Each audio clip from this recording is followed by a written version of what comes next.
ایک طویل عرصے تک اسلامی دنیا میں علم و ادب کے مرکز کے طور پر پہچانے جانے والا شہر بخارا ازبکستان کا 5واں بڑا شہر ہے۔ قدیم شہر ریشم کا اہم مقام ہونے کی وجہ سے بخارا صدیوں سے ہی تجارت اور ثقافت کا محور رہا ہے۔ یہاں جا بجا تاریخی مقامات اور یادگاریں موجود ہے۔ یہی وجہ ہے کہ یونیسکو نے بھی بخارا کے مرکز کو عالمی ثقافتی ورثہ قرار دیا ہے۔ بخارا شہر کا مرکزی مقام پوئی کلیان اسکوائر ہے، جو 3 اطراف سے عظیم الشان تاریخی ورثے سے گھرا ہوا ہے۔ یہاں موجود وسیع و عریض اور خوبصورت تاریخی مسجد کا نام کلیان مسجد ہے۔ مسجد کے دونوں اطراف 2 بڑے نیلے رنگ کے دیدہ زیب گنبد موجود ہیں۔ پوئی کلیان اسکوائر کی تیسری اہم یادگار کلیان مینار ہے۔ تقریباً 9 صدی پرانا یہ بلند مینار شہر کی پہچان ہے۔ بخارا کے قدیم بازار اسی طرح آباد ہیں اور یہاں ہر وقت چہل پہل رہتی ہے۔ اس شہر کی تاریخ کا ایک نہایت اہم پہلو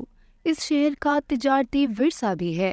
بخارا کے قدیم شہر میں موجود سلک کارپیٹ فیکٹری میں بننے والے قالینوں کی پوری دنیا میں مانگ ہے۔ بخارا میں کی جانے والی سنہری کڑھائی کی دھوم بھی دور دور تک ہے۔ آج بھی بخارا کی اس فیکٹری میں خواتین اپنے اس ہنر کو استعمال کرتی نظر آتی ہیں۔ یہی قلعہ بخارا بھی بہت مشہور ہے، جس کے بیشتر حصے کو میوزیم کی شکل دی گئی ہے۔ یہاں بخاری پلاؤ اور گوشت سے بنے مقامی پکوان مشہور ہے، جبکہ پورے وسیع ایشیا میں کھانا صرف ایک ضرورت نہیں بلکہ ثقافت کا بھی اہم جز تصور کیا جاتا ہے۔